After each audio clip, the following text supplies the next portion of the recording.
IPL সম্প্রচারে বন্ধ রাখার নির্দেশ দিয়েছে তথ্য মন্ত্রণালয়। মুস্তাফিজকে বাদ দেওয়ার পর এই সিদ্ধান্ত নিল সরকার। গণ অভ্যুত্থানের পর সৃষ্ট সুযোগ দেশ গড়ার কাজে লাগানোর আহ্বান তারেক রহমানের। গুলশান কার্যালয়ে কয়েকটি বাম দলগুলোর সাক্ষাৎ। প্রার্থিতা ফিরে পেতে ইসিতে আপিল শুরু, আবেদন করা যাবে শুক্রবার পর্যন্ত। ভোট বানচালের চেষ্টা করলে কঠোর ব্যবস্থা, হুঁশিয়ারি স্বরাষ্ট্র উপদেষ্টার। নির্বাচনের সামনে রাজনৈতিক কর্মসূচি ও প্রচারণাকালীন আইন শৃঙ্খলার পরিস্থিতি স্বাভাবিক রাখতে সব ধরনের ব্যবস্থা গ্রহণের জন্য সবাই নির্দেশনা প্রদান করা হয়েছে। জামায়াত ইস্যুতে অস্বস্তি কাটছে না এনসিপিতে। নতুন রাজনৈতিক বন্দোবস্তের লড়াইয়ে নেই দলটি। দোলাচল থাকলেও জোটের পক্ষে অধিকাংশ সদস্য। কিছু সদস্যদের পদত্যাগের কারণে একটা সাময়িক অস্বস্তি তৈরি হয়েছে, অস্বীকার করা যাবে না, কিন্তু সেটা আমরা সেটেল করার চেষ্টা করছি। জুলাই অভ্যুত্থানে নিহত আরো ৮ জনের পরিচয় শনাক্ত, মরদেহ তোলা হবে আরো কয়েকজনের। রায়ের বাজারে অজ্ঞাত দাফন ১১৪ জনের, সবাই অভ্যুত্থানে নিহত নয়।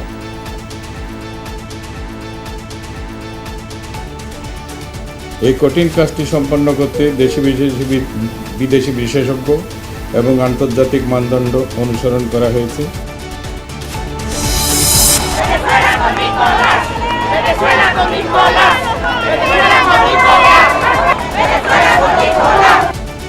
মাদুরোর পক্ষে বিক্ষোভ চলছে কারাকাজ সহ ভেনেজুয়েলার বিভিন্ন স্থানে।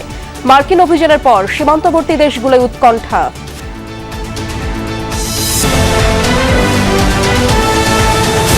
আমন্ত্রণ দুপুরে বাংলাদেশে, আপনাদের সঙ্গে আছি আমি ইশরাত জাহান। এতক্ষণ শিরোনামগুলো দেখছিলেন। পরবর্তী নির্দেশ না দেওয়া পর্যন্ত বাংলাদেশে আইপিএল এর সব খেলা ও অনুষ্ঠান সম্প্রচার বন্ধের নির্দেশ দিয়েছে তথ্য ও সম্প্রচার মন্ত্রণালয়। গণমাধ্যমে পাঠানো বিজ্ঞপ্তিতে এই তথ্য জানানো হয়। বলা হয়, আইপিএলে মুস্তাফিজুর রহমানকে কলকাতা নাইট রাইডার্স থেকে বাদ দেওয়া হয়েছে। ভারতীয় ক্রিকেট বোর্ডের এমন সিদ্ধান্তের কোনো যৌক্তিক কারণ নেই উল্লেখ করে বিজ্ঞপ্তিতে বলা হয়, এমন সিদ্ধান্তে বাংলাদেশের জনগণ মর্মাহত ও ক্ষুব্ধ। সম্প্রচার মাধ্যমকে প্রচার বন্ধ রাখতে সোমবার চিঠি দেওয়া হয়। সম্প্রতি মুস্তাফিজুর রহমানকে কট্টর হিন্দুত্ববাদীদের আন্দোলনের মুখে আইপিএল থেকে বাদ দেওয়া হয়। বেশ কয়েক বছর ধরে আইপিএলে একমাত্র বাংলাদেশি হিসেবে প্রতিনিধিত্ব করে আসছিলেন টাইগার পেসার মুস্তাফিজুর রহমান। চলতি আসরের জন্য 9 কোটি 20 লাখ রুপিতে নিলাম থেকে তাকে দলে ভিড়িয়েছিল বলিউড তারকা শাহরুখ খানের দল কলকাতা নাইট রাইডার্স।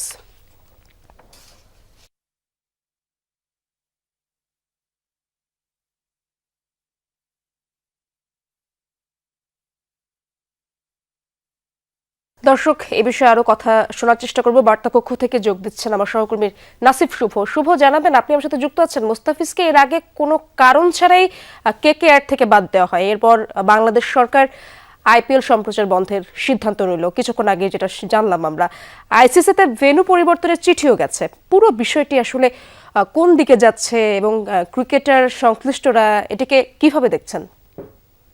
যে কথাটি আপনি ইশাদ বলছিলেন যে মুস্তাফিজকে বাদ দেওয়ার পরই কিন্তু আসলে একটি দোলাচল তৈরি হয়েছে ক্রিকেটে, সেটা আসলে অস্বীকার করার কোনো কারণই নেই। এবং যে বিষয়টি আমরা খেয়াল করেছি যে যখনই কলকাতা নাইট রাইডার্স 9 কোটি 20 লাখ রুপিতে ভিড়িয়েছিল মুস্তাফিজকে, সব বিষয় মিলেই আসলে এটা খুব ভালো একটা বার্তা বহন করে আসলে। কেননা আমরা জানি ভারতের সাথে ইদানিংকাল বাংলাদেশের একটা সম্পর্ক, একটা বিরাজমান যে সম্পর্কটা ছিল সেটা আসলে ভালো দিকে যাচ্ছিল না। তো এই বিষয় নিয়ে আসলে সকলে একটা নতুন আশাবাদ ছিল, হয়তো খেলাকে কেন্দ্র করে বা আইপিএল বিষয়টিকে কেন্দ্র করে হয়তো নতুন একটি কূটনৈতিক সম্পর্কে বা কূটনৈতিক অবস্থা যে পর্যায়ে চলে গেছে সেখানে হয়তো কিছুটা উন্নতি যাবে। কিন্তু সেখানে আবারও আসলে কোনো কারণ ছাড়া, কেননা বিসিসিআই যে নির্দেশনা দিয়েছে কলকাতা নাইট রাইডার্সকে, সেখানে কিন্তু স্পষ্ট কোনো কারণ উল্লেখ করা নেই। অর্থাৎ কী কারণে মুস্তাফিজকে আসলে তারা বাদ দিচ্ছে আইপিএল থেকে সেটি কিন্তু কোনো কারণ নেই। শুধুমাত্র বিসিসিআই নির্দেশেই কিন্তু কলকাতা নাইট রাইডার্স কর্তৃপক্ষ এই সিদ্ধান্ত দিতে বাধ্য হয়েছে। এবং এই কারণে যেটি আসলে আন্দাজ করা যাচ্ছে যে আমরা দেখেছি বিগত কয়েকদিন ধরেই কট্টর হিন্দুত্ববাদী যে সংগঠনগুলো রয়েছে ভারতে, তারা কিন্তু মুস্তাফিজের এই বিষয়টিকে, অর্থাৎ কলকাতা নাইট রাইডার্সে তাকে যে ভিড়িয়েছে এই বিষয়টিকে ভালোভাবে নেয়নি এবং সেখান থেকে কিন্তু তারা আন্দোলন করে আসছিল।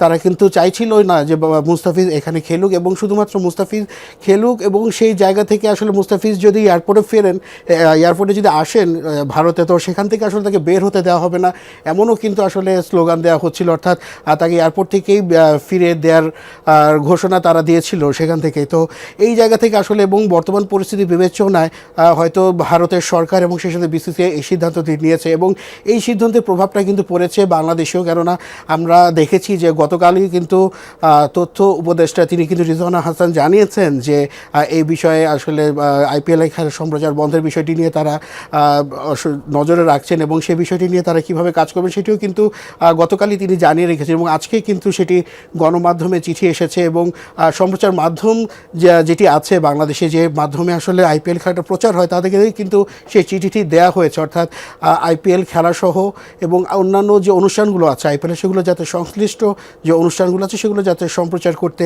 না দেওয়া হয়। এবং আপনারা ইতিমধ্যেই জেনেছেন যে বাংলা বিসিবি কিন্তু অলরেডি আইসিসিকে চিঠি পাঠিয়েছে। অর্থাৎ আমরা জানি যে ফেব্রুয়ারির 7 তারিখ থেকে শুরু হতে যাচ্ছে টি-20 বিশ্বকাপ ভারতের মাটিতে এবং সেই সাথে কিন্তু শ্রীলঙ্কাও কিন্তু হোস্টিং কান্ট্রি হিসেবে আছে। তো বাংলাদেশের 4টি ম্যাচ কিন্তু রয়েছে ভারতের মাটিতে। তো সেখান থেকে আসলে বিসিবি দাবি তুলেছে যদি তারা একটি প্লেয়ারকে যদি তার নিরাপত্তা না দিতে পারে তাহলে পুরো টিমকে আসলে কীভাবে নিরাপত্তা দেবে।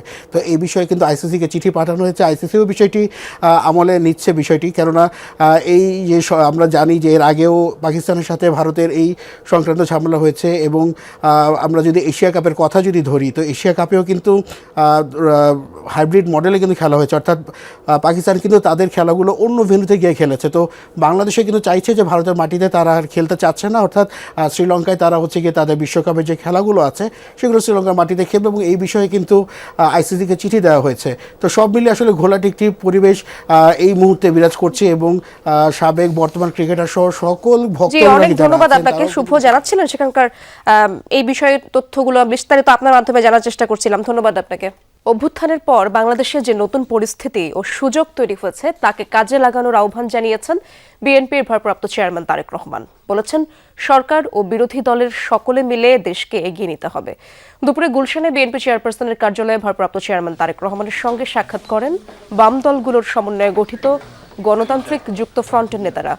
এ সময় ফ্রন্টের পক্ষ থেকে বিভিন্ন বিএনপি চেয়ারপারসন বেগম খালেদা জিয়ার মৃত্যুতে শোক ও সমবেদনা জানান তারা। তারেক রহমানের সঙ্গে সমসাময়িক রাজনীতি নিয়ে কথা বলেন ফ্রন্ট নেতারা। মিটিংয়ের পর বাম নেতারা জানান বৈঠকে তারেক রহমান বলেছেন মুক্তিযুদ্ধই আমাদের ভিত্তি।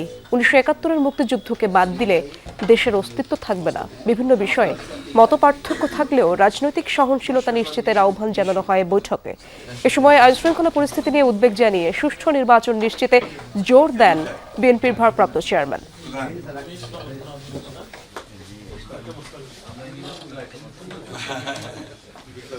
ত্রয়োদশ জাতীয় সংসদ নির্বাচনে প্রার্থিতা বাতিলের বিরুদ্ধে আপিল কার্যক্রম চলছে। গতকাল যাচাই বাছাইয়ের শেষ দিন পর্যন্ত সারা দেশে 723 জনের মনোনয়নপত্র বাতিল করা হয়। সকালে আপিল কার্যক্রম পরিদর্শনে নির্বাচন কমিশনে আসেন প্রধান নির্বাচন কমিশনার এএমএম নাসির উদ্দিন। এ সময় তিনি বলেন পরিবেশ ভালো আছে, সবার সহযোগিতায় এবার অবাধ ও সুষ্ঠু নির্বাচন করতে পারবে ইসি। এর আগে রোববার বিকেল 5টায় শেষ হয় ত্রয়োদশ জাতীয় সংসদ নির্বাচনের মনোনয়নপত্র যাচাই বাছাই। এরপর 1842টি মনোনয়নপত্র বৈধ হয়েছে বলে জানানো হয়। আপিলের জন্য আগারগাঁওয়ে নির্বাচন ভবনে অঞ্চল ভিত্তিক 10টি বুথ স্থাপন করা হয়েছে। 9 জানুয়ারি বিকেল 5টা পর্যন্ত প্রার্থী, ব্যাংক বা আর্থিক প্রতিষ্ঠান, সরকারি সেবাদানকারী প্রতিষ্ঠান বা প্রার্থীর লিখিতভাবে ক্ষমতাপ্রাপ্ত কেউ ইসিতে আপিল করতে পারবেন। মনোনয়নপত্র গ্রহণ বা বাতিল আদেশের বিরুদ্ধে দাখিলকৃত আপিল নির্বাচন কমিশন আগামী 10 জানুয়ারি থেকে 18 জানুয়ারির মধ্যে নিষ্পত্তি করবে। আমার বিরুদ্ধে কোনো মামলাও নাই, আমার বিরুদ্ধে কোনো ঋণ খেলাপিও নাই। অন্যান্য যেসব কারণে বাতিল হয় এদের কোনো কারণ নেই, শুধু ফর্মটা কেন ফিল আপ হলো না এটাই আমার অপরাধ। জেলা রিটার্নিং অফিসার অবশ্যই সকলের সাথে সমতার সুষম বন্টন করবে। আমাদেরকে বৈষম্য করা হয়েছে, এই জন্য আমরা আবার আপিল করতে এসেছি।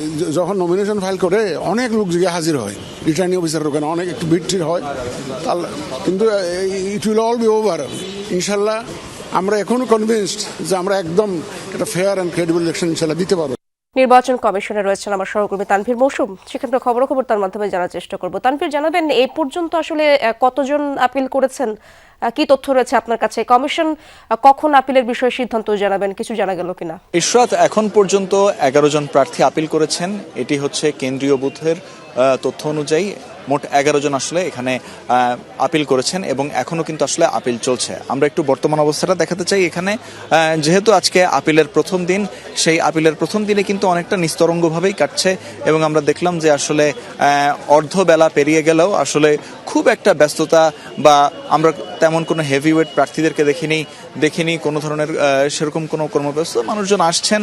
আসার পর তারা কিন্তু তাদের যে এই আপিলগুলো তারা কিন্তু এই যে রিটার্নিং অফিসারের যে মনোনয়নপত্র বৈধ কিংবা গৃহীত না করার যে সিদ্ধান্ত, তার বিরুদ্ধে যে আপিলটি সেটি করছেন। এখানে যতগুলো আপিল করা হয়েছে তার মধ্যে সবগুলোর ক্ষেত্রেই একটি বড় বিষয় ছিল যে সকল ডকুমেন্টস আছে সেসব ডকুমেন্টস আসলে গড়পরতা এবং এখানকার যে গরমিল সেখানে দেখা যাচ্ছে আসলে প্রতিটি ক্ষেত্রেই এসব আপিলের ক্ষেত্রে দেখা গিয়েছে যে বিভাগীয় কমিশনার, রিটার্নিং কর্মকর্তা যারাই আছেন তারা আসলে এখানে যে কাগজপত্রগুলো প্রয়োজনীয়, যেসব কাগজপত্রগুলো দিতে হয় সেই কাগজপত্রগুলোতেই কিন্তু আসলে কিছুটা বিভ্রাট থাকার কারণে হয়তো কোথাও স্বাক্ষরের সমস্যা কিংবা আয়কর রিটার্ন দাখিল না করা, এ ধরনের বেশ কিছু ছোট ছোট সমস্যাগুলোই কিন্তু আসলে মনোনয়নপত্র বাতিল হওয়ার জন্য বড় নেপথ্য হিসেবে কাজ করেছে। এবং সেই অনুযায়ী আমরা দেখেছি যে আসলে এখানে অনেকেই সেই জিনিসগুলোকে শোধরানোর জন্য, সংশোধন করার জন্য আসছেন।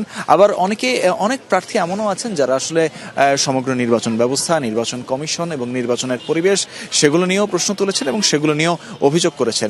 অভিযোগটি এরকম যে 1% ভোটারের যে স্বাক্ষর, সেই স্বাক্ষরটি আসলে দেওয়ার ক্ষেত্রে আসলে নির্বাচন কমিশন একটি ইচ্ছামূলক হয়রানি এবং তারা একটি হয়রানিমূলক একটি ব্যবস্থার মধ্যে দিয়ে নিয়ে যাচ্ছেন। আবার অনেকে এই 1% ভোটারের স্বাক্ষর নিতে গিয়ে আসলে কি ধরনের ভোগান্তির শিকার হচ্ছেন সে বিষয়টিও তারা উল্লেখ করছেন। আবার অনেকে বলছেন যে নির্বাচন কমিশন আসলে প্রার্থীদেরকে নিরাপত্তা দিতে পারছেন না এবং প্রত্যেক প্রার্থী আসলে দেখা যাচ্ছে যে কম বেশি এই প্রার্থীর স্বাক্ষর নিতে গিয়ে, ভোটারদের স্বাক্ষর নিতে গিয়ে তারা আসলে বিপদে পড়ছেন। সব মিলিয়ে বলা যায় যে অনেক ধরনের অনেক অভিযোগ।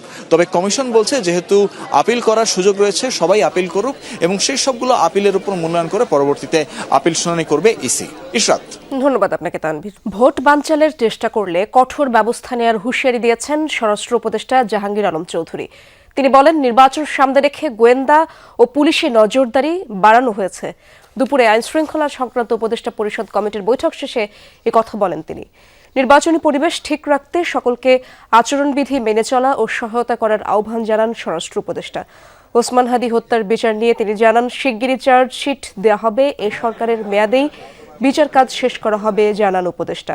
ফ্যাসিস্ট এজেন্টরা যেন কোনো রাজনৈতিক দলের ভেতরে ঢুকে যেতে না পারে সেদিকে দলগুলোকে সজাগ থাকার আহ্বানও জানিয়েছেন উপদেষ্টা জাহাঙ্গীর আলম চৌধুরী।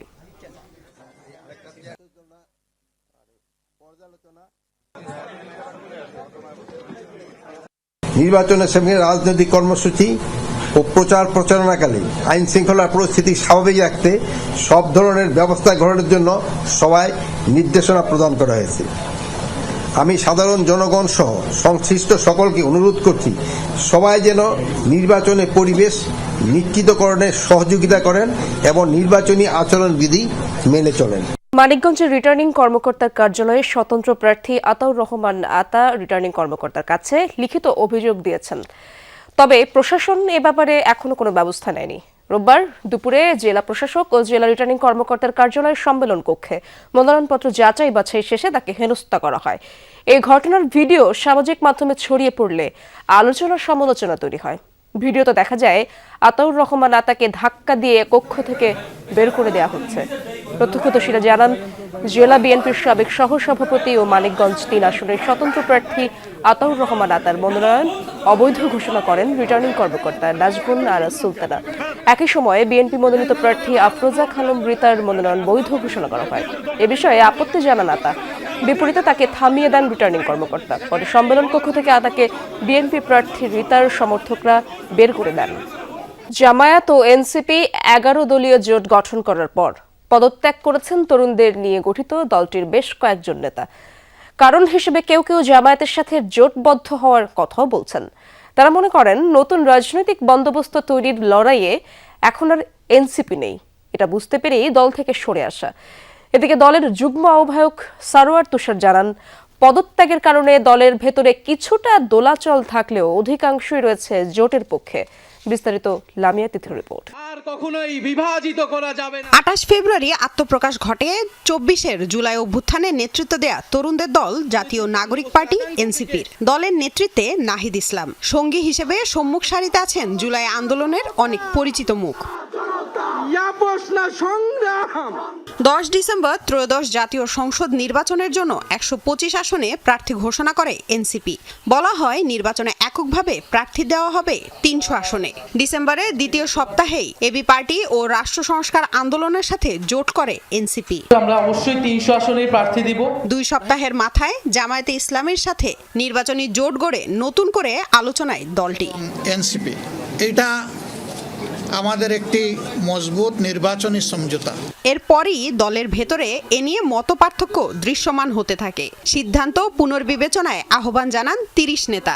জামায়াত জোটের সিদ্ধান্তে অটল থাকায় পদত্যাগের হিড়িকও শুরু হয়। দল ছাড়ে কেন্দ্রীয় আহ্বায়ক কমিটি ও তৃণমূলের অন্তত 1.5 ডজন নেতা। এরই মধ্যে স্বতন্ত্রভাবে নির্বাচনে লড়াইয়ের ঘোষণাও দিয়েছেন কেউ কেউ। কয়েকজন আবার নিজেকে গুটিয়ে নিয়েছেন রাজনীতি থেকে। নতুন একটি রাজনৈতিক বন্দোবস্ত, বৈষম্যহীন রাজনৈতিক ব্যবস্থার লড়াইয়ে এনসিপি আর নেই। সেই মুহূর্তে আমরা আমাদের লড়াইকে ত্যাগ না করে এনসিপিকে ত্যাগ করেছি, পার্টিকে ত্যাগ করেছি। আমরা আমাদের লড়াইটা কিন্তু ঠিকই চালিয়ে যাচ্ছি এবং চালিয়ে যাব। যে কারণে আমরা মনে করেছি যে এনসিপি আসলে এই লড়াইয়ে এখন আর নেই। পুরনো রাজনৈতিক দলগুলোর সাথে একটি আপোষ রফায় গিয়েছে, যেখানে আপোষ রফার শর্তগুলো যথেষ্ট আত্মমর্যাদা হানিকর বলে আমাদের কাছে মনে হয়েছে। এনসিপি আসলে জুলাইয়ের যে শক্তি, জুলাই কেন্দ্রিক রাজনৈতিক মেরুকরণে আসলে তারা ব্যর্থ হয়েছে। যে এই ব্যর্থতা হওয়ার কারণে তারা দুর্বল হয়েছে এবং সেই পুরনো রাজনৈতিক যে এস্টাবলিশমেন্ট, এখানে তাদেরকে নানান পর্যায়ে নানানভাবে আসলে আপোষের আশ্রয় নিতে হচ্ছে, যা নাকি আসলে জুলাইয়ের যেই আকাঙ্ক্ষা, সেই আকাঙ্ক্ষার সাথে সাংঘর্ষিক। সেজন্য আমরা সিদ্ধান্ত নিয়েছি যে, ব্যক্তিগতভাবে আমি সিদ্ধান্ত নিয়েছি যে আসলে আমি এনসিপির সাথে আর বর্তমানে কাজ করা সম্ভব নয়। ভোটের আগে দলের এই হোঁচটকে চ্যালেঞ্জ মনে করছে না এনসিপি। কেন্দ্রীয় নেতাদের দাবি, গণতান্ত্রিক উপায়ে সিদ্ধান্ত নেয় বিশ্বাসী তারা। হঠাৎ করে এই কিছু সদস্যদের পদত্যাগের কারণে একটা সাময়িক অস্বস্তি তৈরি হয়েছে, অস্বীকার করা যাবে না, কিন্তু সেটা আমরা সেটেল করার চেষ্টা করছি। যেহেতু তারা আমাদের দীর্ঘদিনের সহযোদ্ধা ছিলেন, এটা তো একটা ক্ষতি। এই জায়গাগুলো কখনোই শূন্যস্থান থাকে না এবং আমরা এটাকে আবার দ্রুততম সময়ের মধ্যে পুনর্গঠন করার চেষ্টা করছি। দলের অধিকাংশরা 11 দলীয় জোটের পক্ষে রয়েছে বলেও জানান এনসিপির এই নেতা। দলের অধিকাংশ সদস্যরাই কিন্তু এই জোটের পক্ষে আছে। লামিয়া তিথি, যমুনা নিউজ, ঢাকা। জুলাই আন্দোলনে নিহত আরও 8 জনের পরিচয় ডিএনএ প্রোফাইলিং এর মাধ্যমে শনাক্ত করেছে সিআইডি।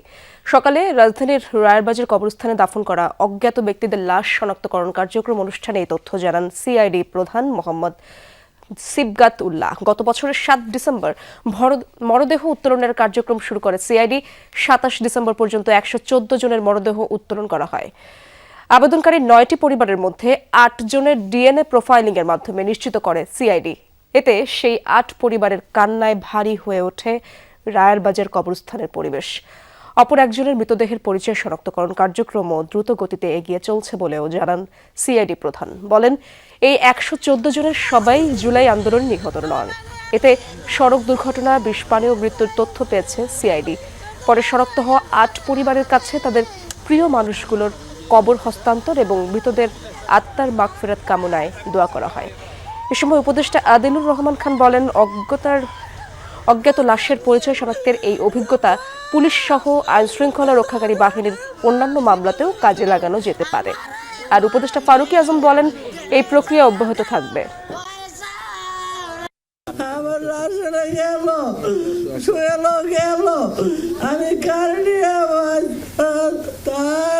আজ জানতে পারছি যে আমার ভাইয়ের কবর কোনটা, আমার ভাইয়ের শেষ আশ্রয়স্থলের জায়গাটা আমরা আজ জানতে পারছি। এজন্য আমি ইন্টারিম সরকারকে ধন্যবাদ দেব।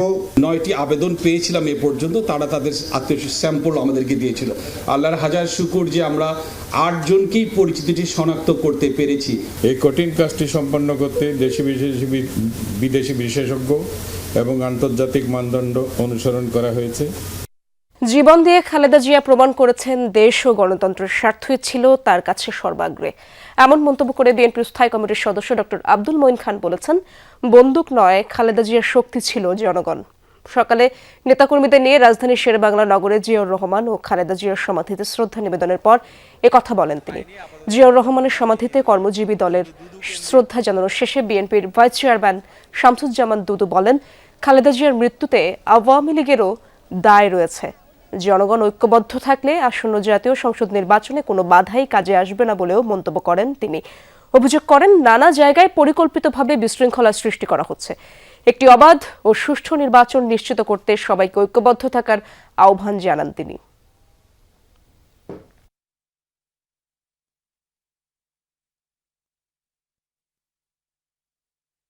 যিনি তার জীবন দিয়ে প্রমাণ করেছেন যে দেশের স্বার্থ এবং গণতন্ত্রের স্বার্থ সেটাই ছিল তার জন্য সর্বাগ্রে, যেখানে তার নিজের জীবনকে তিনি তুচ্ছ করেছিলেন এই মানুষের অধিকার প্রতিষ্ঠার জন্য।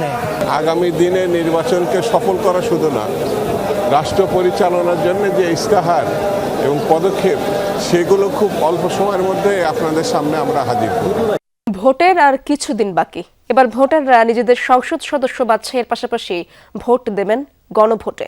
ভোটের দিন হ্যাঁ এবং না ভোটেই ভাগ্য নির্ধারণ হবে জুলাই সনদে থাকা প্রস্তাবগুলোর। এই গণভোট সম্পর্কে গ্রাম থেকে শহরের খেটে খাওয়া মানুষ, প্রবাসী ও তরুণরা কতটুকু জানেন, আর ভোটের আগে গণভোটের বিষয়ে কি করছে নির্বাচন কমিশন, তাই জানবো সাগর ফরাজির প্রতিবেদনে।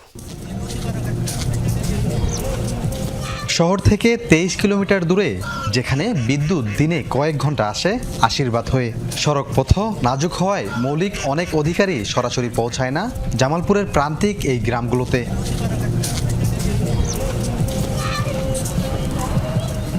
জাতীয় সংসদের প্রার্থী বাছাইয়ের ভোট অনেকবারই দিয়েছেন এই জনপদের মানুষ, তবে এবার গণভোটের পালা। হ্যাঁ এবং না ভোট নিয়ে কি বলছেন প্রান্তিকের এই খেটে খাওয়া মানুষগুলো, আর জানেনই বা কতটুকু? গণভোট সম্পর্কে জানি না, কিন্তু আগে যেমন ভাবে ভোট দিয়েছে এমনি দিয়েছি। আজকে আপনার কাছে শুনলাম নতুন। হানা বুঝি না তো, হানা কি না, না আমাদের হানা আমাদের ভোট দিলে হাই পাবো, আর না বদল নাই বুঝলে রিনে নাকি। এলাকার মানুষ আসলে ওইভাবে তো প্রচারণা হয় নাই, সেটা প্রচারণা করা উচিত, করা হয় নাই।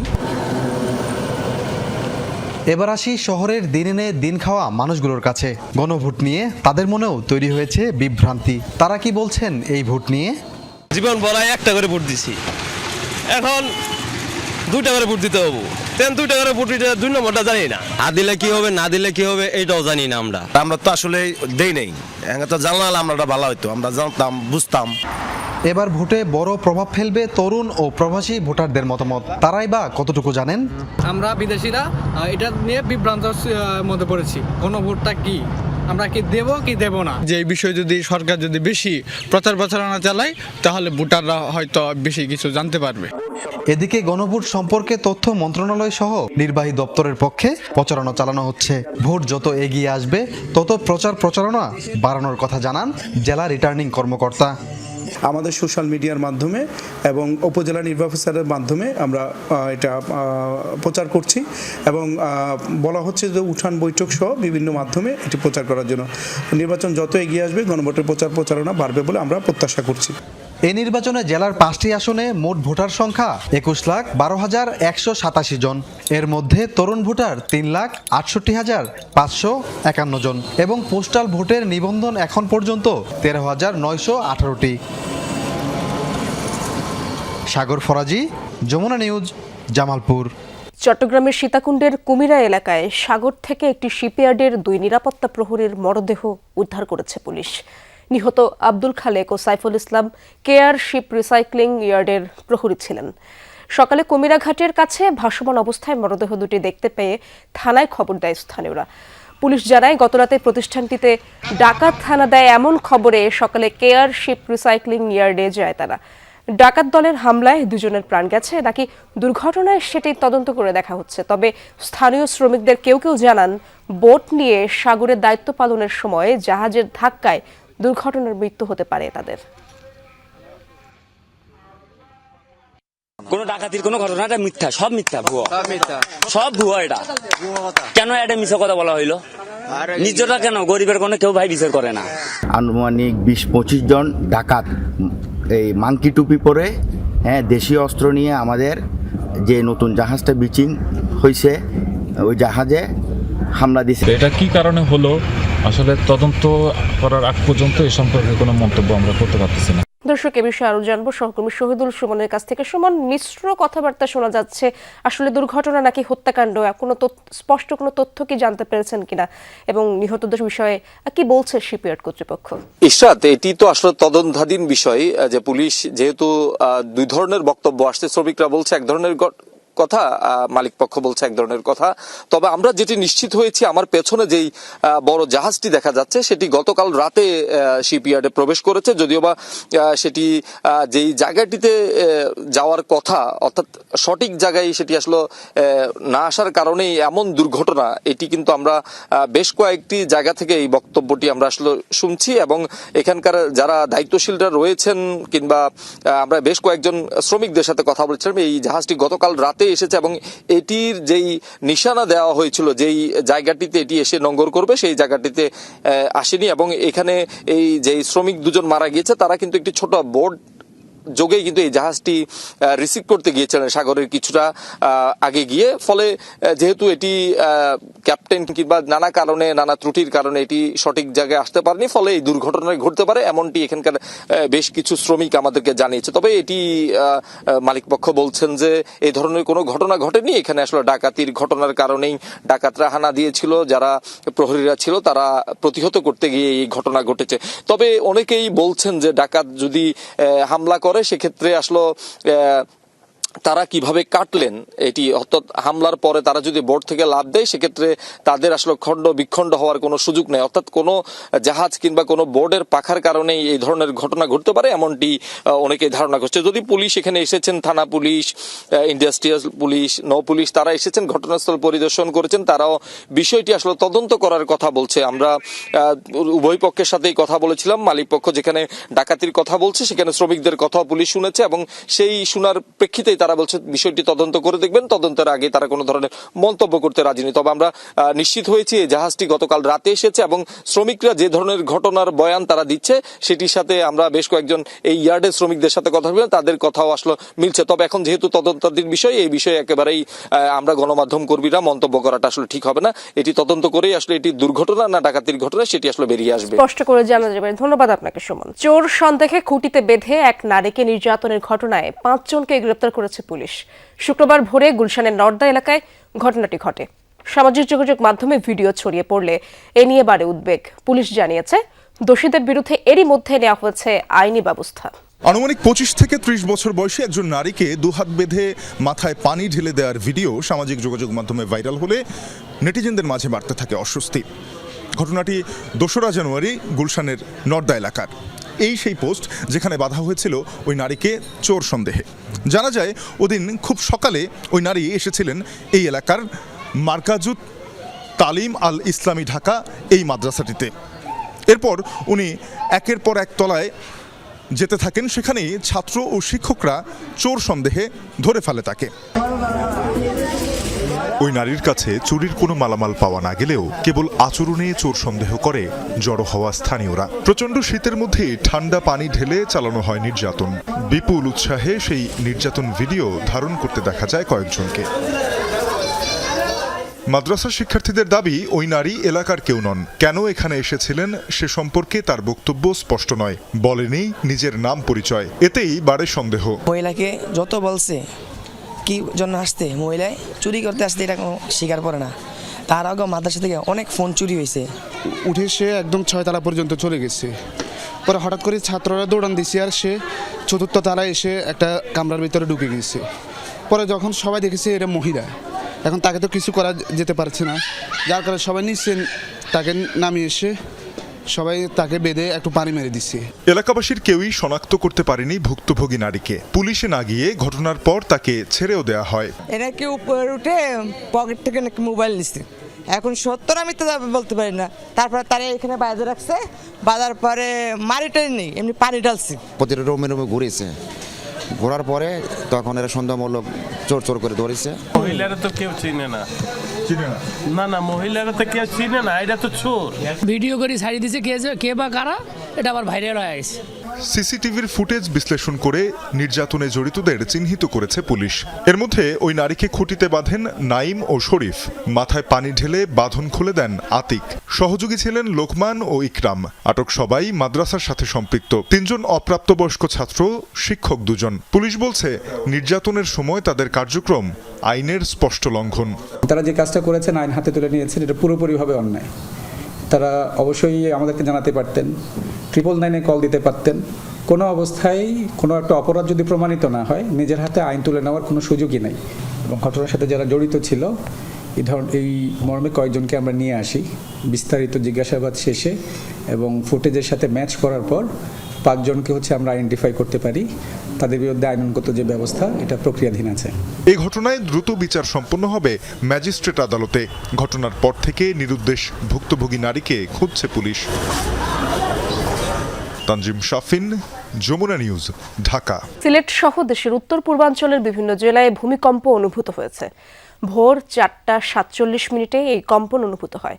Euro Mediterranean seismological centre EMSC ও আন্তর্জাতিক ভূমিকম্প পর্যবেক্ষণ সংস্থাগুলোর তথ্যমতে উৎপত্তিস্থল ভারতের আসামে এই ভূমিকম্পের মাত্রা ছিল 5.4। মার্কিন ভূতাত্ত্বিক জরিপ সংস্থা USGS সহ একাধিক আন্তর্জাতিক সংস্থা জানিয়েছে ভূমিকম্পটি ভূপৃষ্ঠ থেকে মাত্র 10 কিলোমিটার গভীরে ছিল। এর কেন্দ্রস্থল ছিল ভারতের আসাম রাজ্যের বিং শহর থেকে 4 কিলোমিটার পশ্চিমে এবং আসামের রাজধানী গুয়াহাটি থেকে 76 কিলোমিটার উত্তর পূর্বে। তবে ভূমিকম্পের ফলে এখন পর্যন্ত কোনো ক্ষয়ক্ষতির তথ্য মেলেনি। পৌষের শেষ ভাগে সারা দেশে বেড়েছে শীতের তীব্রতা। কুয়াশা আর হিম বাতাসে ব্যাহত হচ্ছে স্বাভাবিক জনজীবন। দেশে আজ সর্বনিম্ন তাপমাত্রা রেকর্ড করা হয়েছে পাবনার ঈশ্বরদীতে 8.4 ডিগ্রি সেলসিয়াস। রাত থেকেই কুয়াশায় ঢেকে যাচ্ছে চারপাশ। কুয়াশাচ্ছন্ন আবহাওয়ার কারণে দিনভর শীত অনুভূত হচ্ছে। দিনাজপুর, যশোর, চুয়াডাঙ্গা, কুষ্টিয়া সহ বিভিন্ন জেলায় মৃদু শৈত্যপ্রবাহ বয়ে যাচ্ছে। বিভিন্ন অঞ্চলে তাপমাত্রা ক্রমেই কমছে। বেলা গড়ানোর সাথে সাথে বিভিন্ন স্থানে সূর্যের দেখা মিললেও শীত কমছে না। ভোগান্তি বেড়েছে ছিন্নমূল ও খেটে খাওয়া মানুষের। শীতের সাথে বাড়ছে ঠান্ডাজনিত রোগব্যাধি। এদিকে ঘন কুয়াশার কারণে গত রাত 12:30টার দিকে পাটুরিয়া, দৌলতদিয়া ও আরেচা কাজিরহাট নৌ রুটে ফেরি চলাচল বন্ধ ঘোষণা করা হয়। প্রায় 7 ঘন্টা পর চালু হয় ফেরি।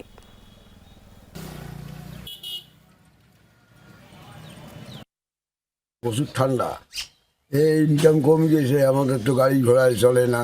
খুব ঠান্ডা বাবা, এবার ঠান্ডাতে থাকা যায় না। খুব কষ্টে আছি ছাওয়া পাওয়া নিয়ে ঠান্ডার মধ্যে। পাবনার ঈশ্বরদীতে যেতে চাই আমার সহকর্মী কলিট তালুকদার, সেখানকার খবরগুলো রাখছেন।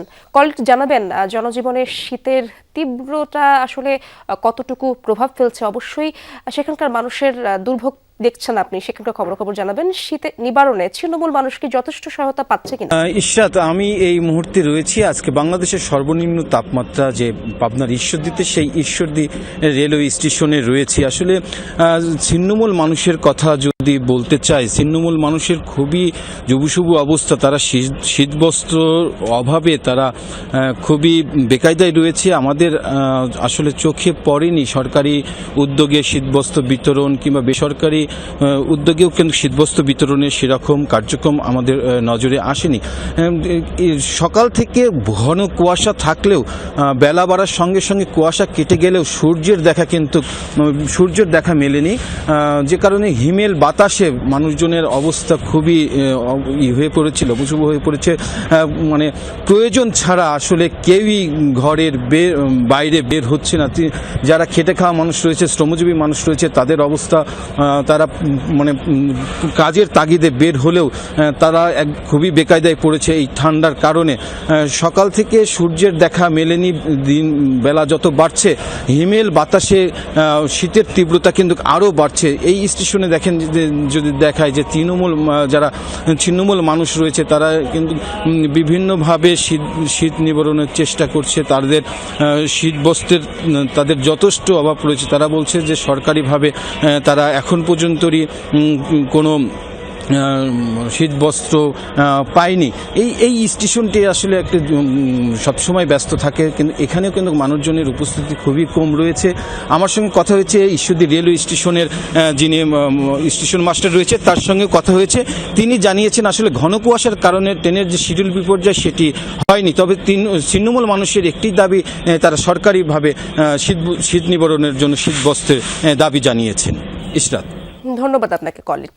মানিকগঞ্জে গ্যাস সিলিন্ডারের দাম নিয়ন্ত্রণে অভিযান চালিয়েছে ভোক্তা অধিকার সংরক্ষণ অধিদপ্তর। সকালে শহরের বেউথা ও জরিনা কলেজ মোড় এলাকায় এই অভিযান চালান ভোক্তা অধিকার সংরক্ষণ অধিদপ্তরের সহকারী পরিচালক আসাদুজ্জামান রুমেল। এ সময় কয়েকটি দোকানে এলপিজি গ্যাস সিলিন্ডার সরকার নির্ধারিত দামের চেয়ে বেশি দামে বিক্রির প্রমাণ মেলে।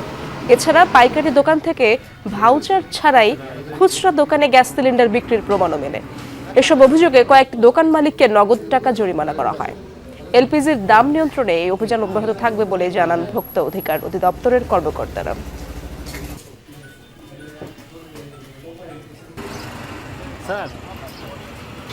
সকাল থেকেই আমরা গ্যাসের যে খুচরা এবং পাইকারি পর্যায়ে মনিটরিং করছি। তো আমাদের কাছে বেশ কিছু অভিযোগ ছিল। দুটা প্রতিষ্ঠানকে ভোক্তা অধিকার আইনে 1.5 লাখ টাকা জরিমানা করেছে এবং সতর্ক করেছি যাতে সরকার নির্ধারিত দামে তারা এই গ্যাস আজকে থেকে এটা বিক্রয় শুরু করে। দরিদ্র ও দুস্থ মানুষের মধ্যে শীতবস্ত্র বিতরণ করেছে বাংলাদেশ নৌবাহিনী পরিবার কল্যাণ সংঘ। সকালে মিরপুরে নাবিক আবাসিক এলাকায় সুবিধা বঞ্চিত ও বিশেষ চাহিদা সম্পন্ন শিশুদের মধ্যে শীতবস্ত্র বিতরণ করা হয়। শীতার্তদের মাঝে বস্ত্র তুলে দেন নৌবাহিনী পরিবার কল্যাণ সংঘের প্রেসিডেন্ট নাদিয়া সুলতানা।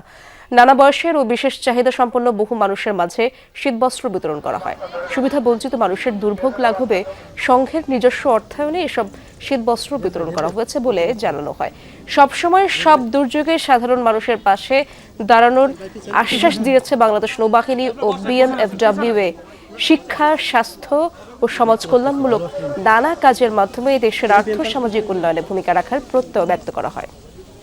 ভেনেজুয়েলার বর্তমান প্রশাসন ওয়াশিংটনকে সহায়তা না করলে আবারও দেশটিতে হামলা করা হবে, এমন হুঁশিয়ারি দিয়েছেন মার্কিন প্রেসিডেন্ট ডোনাল্ড ট্রাম্প।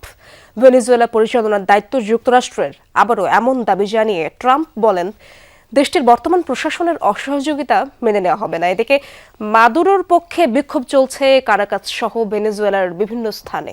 মার্কিন আগ্রাসনের বিরুদ্ধে কঠোর জবাব দিয়ে সামরিক বাহিনীর প্রতি আহ্বান আন্দোলনকারীদের। হাতে আগ্নেয়াস্ত্র, চোখে আর কণ্ঠে আগুন নিয়ে কারাকাসের রাজপথে মাদুরোর অনুসারীরা। কারো হাতে প্ল্যাকার্ড, আবার কারো হাতে মাদুরোর পুতুল। দাবি একটাই, যে কোনো মূল্যে ফেরত দিতে হবে ভেনেজুয়েলার প্রেসিডেন্টকে। চোখের সামনে দিয়ে কিভাবে তুলে নেওয়া হলো প্রেসিডেন্ট এবং ফার্স্ট লেডিকে, তা যেন কোনোভাবেই মানতে পারছেন না ভেনেজুয়েলার সাধারণ মানুষ। মাদুরোকে নিরাপত্তা দিতে ব্যর্থতার অভিযোগ তুলে সমালোচনা করা হয় সামরিক বাহিনীরও। আমরা কোনোভাবেই যুক্তরাষ্ট্রের দালাল সরকার চাই না। আমরা স্বাধীন এবং সার্বভৌম রাষ্ট্র। ট্রাম্পকে কোনোভাবেই আমাদের তেল দিতে দেব না। রুবিও কোনোভাবেই আমাদের প্রশাসন পরিচালনা করতে পারবে না। আমি এখনো বুঝতে পারছি না কিভাবে হেলিকপ্টারগুলো প্রবেশ করলো এবং প্রেসিডেন্টকে উঠিয়ে নিয়ে গেল। সামরিক বাহিনী কেউ বিমান বিধ্বংসী ক্ষেপণাস্ত্র ব্যবহার করতে পারলো না। আমরা প্রস্তুত আছি। এটা কারাকাসের সবচেয়ে বড় সশস্ত্র সংগঠন। আমরা আমাদের প্রেসিডেন্টকে ফেরত চাই। এদিকে আবারও মার্কিন প্রেসিডেন্ট ট্রাম্পের ঘোষণা, ভেনেজুয়েলা পরিচালনা করবে যুক্তরাষ্ট্র। দেশটির বর্তমান সরকার সহযোগিতা না করলে আবারও হামলার হুঁশিয়ারি ট্রাম্পের। ভেনেজুয়েলায় এখনই নির্বাচনের চেয়ে মাদক পাচার বন্ধ এবং তেল শিল্প সংস্কার প্রয়োজন। দেশটির বর্তমান প্রশাসনের সাথে আমরা এসব নিয়েই কাজ করতে চাই। ভেনেজুয়েলাকে সুসংগঠিত করার প্রচেষ্টায় দেশটির প্রশাসনের বাকি সদস্যরা সহায়তা না করলে দ্বিতীয়বার হামলা হতে পারে। এদিকে সেনা মোতায়েনের পর চলছে টহল। এখনো থমথমে পরিস্থিতি রাজধানী কারাকাস সহ গুরুত্বপূর্ণ এলাকাগুলোয়। মীর মুশফিকা হাসান, যমুনা নিউজ। ভেনেজুয়েলায় মার্কিন অভিযানের পর থেকে উৎকণ্ঠা ছড়িয়ে পড়েছে এর সীমান্তবর্তী দেশগুলোতেও। কলম্বিয়া সীমান্তে মোতায়েন করা হয়েছে বাড়তি নিরাপত্তা ও সেনা। বিশেষ নজরদারিতে রয়েছে দুদেশের সীমান্তবর্তী বর্ডার গেটগুলো। ভেনেজুয়েলার আরেক প্রতিবেশী ব্রাজিলেও চলছে নিরাপত্তা বাহিনীর তৎপরতা। এমনকি দেশটির মন্ত্রিসভায় বিশেষ গুরুত্বের সাথে আলোচনা করা হয় সীমান্ত এলাকা থেকে ভেনেজুয়েলা থেকে বাড়তি শরণার্থী আগমনের বিষয়টিও। থরে থরে সাজানো ট্যাঙ্ক, চারদিকে থমথমে পরিবেশ। ভেনেজুয়েলা কলম্বিয়া সীমান্তের দৃশ্য এটি। কারাকাসে মার্কিন অভিযানের পর থেকেই উদ্বেগ বাড়ার সাথে সাথে কলম্বিয়ান সীমান্তে বেড়েছে সামরিক তৎপরতা ও পাহারা। রোববার বর্ডার গেটগুলো ছাড়াও বিশেষ নজরদারিতে ছিল দুই দেশের মধ্যবর্তী সাইমন বলিভার ইন্টারন্যাশনাল ব্রিজ।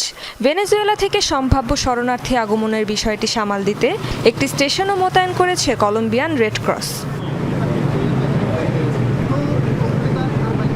বহুদিন ধরেই নিজ দেশ ছেড়ে কলম্বিয়ার সীমান্ত এলাকাগুলোতে আশ্রয়ে আছেন ভেনেজুয়েলার অনেক নাগরিক। নিকোলাস মাদুরো বন্দী হওয়ায় ঘরে ফেরার আশা করছেন তারা। মাদুরো ছাড়া অন্য কারো উপর অভিযান বা আক্রমণ হয়নি। কাবেলো, প্যাড্রিনো, দেলসি বা অন্য কোনো সামরিক নেতার বিরুদ্ধেও কিছু ঘটেনি। এখন দেখার বিষয় সামনে কি হয়। মনে হচ্ছে ধীরে হলেও স্পষ্ট পরিবর্তন আসবে। অন্যদিকে যুক্তরাষ্ট্রের মিত্র হিসেবে পরিচিত দেশ ব্রাজিলের সীমান্তেও বাড়তি নিরাপত্তা। শনিবার মন্ত্রিসভার জরুরি বৈঠকে বিশেষ গুরুত্ব পায় দেশটির সীমান্তে সম্ভাব্য ভেনেজুয়েলান শরণার্থীর বাড়তি আগমনের বিষয়টি। অন্যদিকে মার্কিন অভিযানের পর থেকে ভেনেজুয়েলার পক্ষ থেকে সাময়িকভাবে বন্ধ করে দেয়া হয় সেন্ট হেলেনা টার্মিনাল সহ বেশ কিছু সীমান্ত পথ। ব্রাজিলের পররাষ্ট্র মন্ত্রণালয় বলছে সীমান্তে পরিস্থিতি স্বাভাবিক, দেখা যায়নি সন্দেহজনক কোনো গতিবিধি। তবুও চলছে সেনাবাহিনী ও পুলিশের টহল। রেজওয়ানা সাইমা, যমুনা নিউজ। ভেনেজুয়েলার পর কোন দেশ হতে যাচ্ছে যুক্তরাষ্ট্রের টার্গেট? দেশটির প্রেসিডেন্ট নিকোলাস মাদুরোকে সস্ত্রীক বন্দী করার পর বেশ কয়েকটি লাতিন দেশকে সতর্কবার্তা দিয়েছেন মার্কিন প্রেসিডেন্ট ডোনাল্ড ট্রাম্প। মাদুরোর মতোই পরিণতি হবে কলম্বিয়ার প্রেসিডেন্ট গুস্তাভো পেট্রোর, সরাসরি এমন হুমকি দিয়েছেন তিনি। দ্বিতীয় মেয়াদে ক্ষমতা নেয়ার পর থেকে 8টি যুদ্ধ থামানোর দাবি করেছিলেন মার্কিন প্রেসিডেন্ট ডোনাল্ড ট্রাম্প। তবে এগুলোর মধ্যে অনেক সংঘাতেই তার সক্রিয় অংশগ্রহণের অভিযোগ আছে। সেই বিতর্কের মধ্যেই এবার ভেনেজুয়েলায় সরাসরি সামরিক অভিযান ওয়াশিংটনের। এমন পরিস্থিতিতে প্রশ্ন উঠেছে, কোন দেশ হতে পারে ট্রাম্পের পরবর্তী টার্গেট? মনরো ডক্ট্রিনের অংশ হিসেবে গোটা পশ্চিম গোলার্ধ জুড়ে কেবল মার্কিন আধিপত্য বিস্তারের প্রচেষ্টায় অনুমান করা যায় ট্রাম্পের পরবর্তী নিশানার তালিকায় সবার উপরে নাম কলম্বিয়ার। মাদুরোকে বন্দির পর দেশটির প্রেসিডেন্ট গুস্তাভো পেট্রোকেও স্পষ্ট হুঁশিয়ারি দিয়েছেন মার্কিন প্রেসিডেন্ট। ভেনেজুয়েলা ভয়াবহ সংকটে রয়েছে। কলম্বিয়ার অবস্থাও খুব খারাপ। সেখানে এমন একজন অসুস্থ ব্যক্তি দেশ চালাচ্ছেন যিনি কোকেন তৈরি করে যুক্তরাষ্ট্র বিক্রি করতে পছন্দ করেন। তবে তিনি বেশি দিন এটি করতে পারবেন না। কলম্বিয়ার বিরুদ্ধে অভিযানের বিষয়টি আমার কাছে ভালোই শোনাচ্ছে। আরেক সমাজতান্ত্রিক দেশ কিউবাকেও একটি ব্যর্থ রাষ্ট্র হিসেবে উল্লেখ করেছেন ট্রাম্প। বলেন, যুক্তরাষ্ট্র হামলা না চালালেও শিগগিরই পতনের মুখ দেখবে তারা। কিউবা পতনের জন্য পুরোপুরি প্রস্তুত। তারা কিভাবে বা আদৌ পরিস্থিতি সামাল দিতে পারবে কিনা আমি জানি না। তবে কিউবার এখন আর কোনো আয় নেই। তাদের সব আয় আসতো ভেনেজুয়েলার তেল থেকে। এছাড়া মেক্সিকোর প্রেসিডেন্ট ক্লদিয়া শেনবাউমেরও কঠোর সমালোচক মার্কিন প্রেসিডেন্ট। দেশ চালানোর জন্য তাকে যথেষ্ট দক্ষ বলে মনে করেন না তিনি। ট্রাম্পের দাবি, নিজ দেশের মাদক চক্রগুলোকে নিয়ন্ত্রণে আনতে ভয় পাচ্ছেন এই রাষ্ট্রপ্রধান। এমন পরিস্থিতিতে মার্কিন হস্তক্ষেপের হুমকিতে মেক্সিকো। অনেক বিশ্লেষক মনে করছেন, ভেনেজুয়েলায় মার্কিন আগ্রাসন পরোক্ষভাবে সতর্কবার্তা দিচ্ছে এর মিত্রদেশ ইরানকে। আন্তর্জাতিক আইন লঙ্ঘন করে এ হামলা তেহরানের বিরুদ্ধেও একই ধরনের পদক্ষেপের পথ খুলে দেয়। এছাড়া কিছুদিন আগে সরকার বিরোধী বিক্ষোভকারীদের সহায়তা করতে ইরানের সরাসরি হস্তক্ষেপের হুঁশিয়ারি দেন মার্কিন প্রেসিডেন্ট। রেজওয়ানা সাইমা, যমুনা নিউজ। এবার নিজেকে প্রেসিডেন্ট দাবি করলেন ভেনেজুয়েলার বিরোধী দলীয় নেতা এডমুন্ডো গঞ্জালেস উরুতিয়া।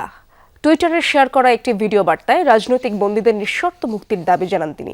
এ সময় একজন ভেনেজুয়েলার নাগরিক অন্যায়ভাবে বন্দী থাকা অবস্থায় কোনো গণতান্ত্রিক উত্তরণ সম্ভব নয় বলে উল্লেখ করেন গঞ্জালেস।